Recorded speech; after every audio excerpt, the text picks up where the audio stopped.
supporters, the members of the Green Tourism.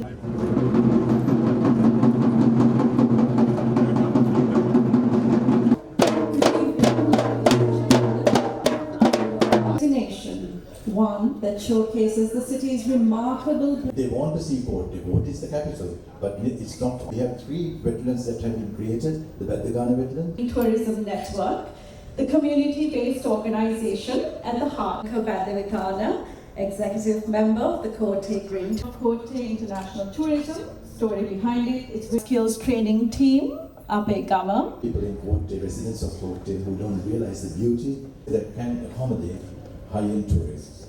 So I'm not from Kotte, I'm from Colombo. I found we recognized ours as the best, which have done a countrywide tour. They are key. tourism partner. We have the skills.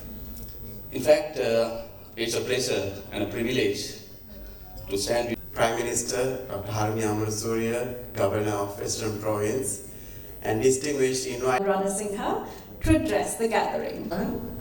Honorable Governor of the Western Province, Deputy Ministers, Mayor of Kotte, Mayor of Kaduela, members of the diplomatic community, citizens of Kotte, and friends. As someone who has one foot in the Kingdom of Kotte, I feel very privileged to be here. I belong to both the Kotte Kotte Council as well as the Maharagama Council, so I can claim a little bit of ownership with this initiative.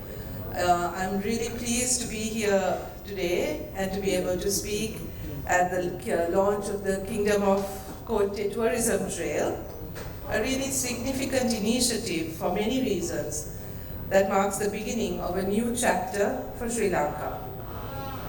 The project is more than just a tourism trail. It is a journey through history, nature, and heritage. It is an opportunity to reintroduce our capital city not only as the administrative heart of Sri Lanka, but also as a place of remarkable historical depth, cultural richness, and ecological value.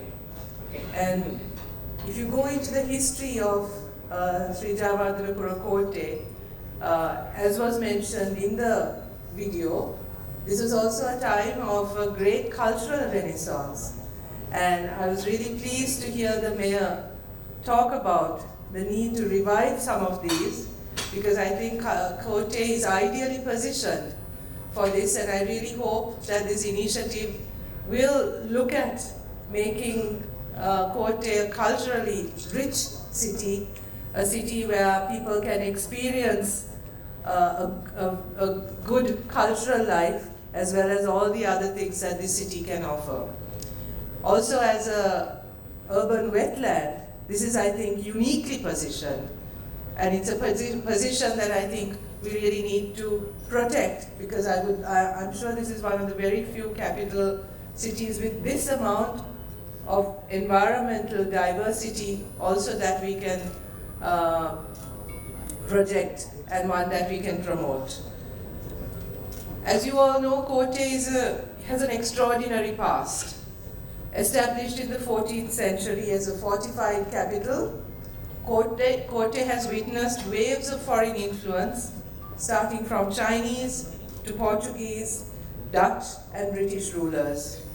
It was once home to King Parakramavahu VI, the last great monarch to unite and rule Sri Lanka as a sovereign nation. It is here that the golden age of Sinhala literature and architecture flourished.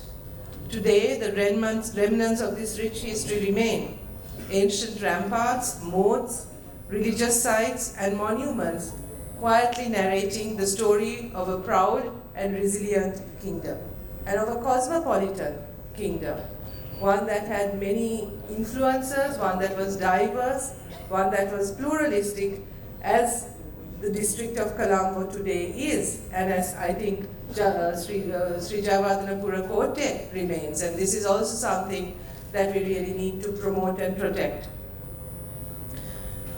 Yet Kotte is not only something that belongs to the past. It is a city of vibrant wetlands, diverse bird life, and a rare ecological balance that few capital cities in the world can claim. As the world's first wetland capital, Kotte offers a living example of how urban life and biodiversity can coexist if we protect it and if we take good care of it.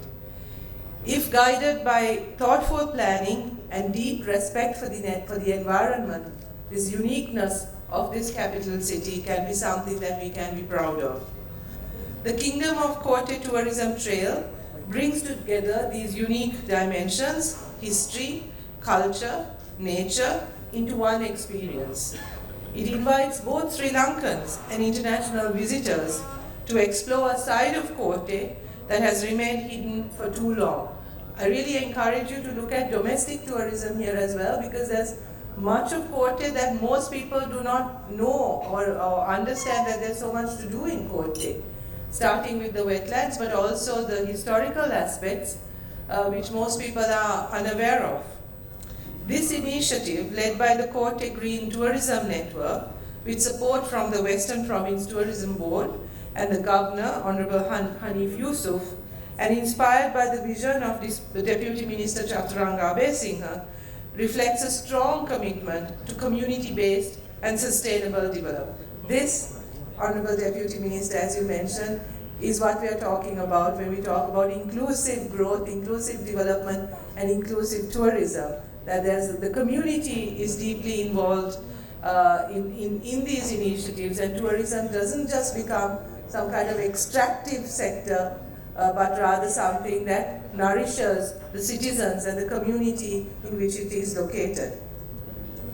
It shows what is possible when local leadership, civic engagement, and national heritage come together with a shared purpose. On behalf of all Sri Lankans, I offer my appreciation to the organizers and partners of this project.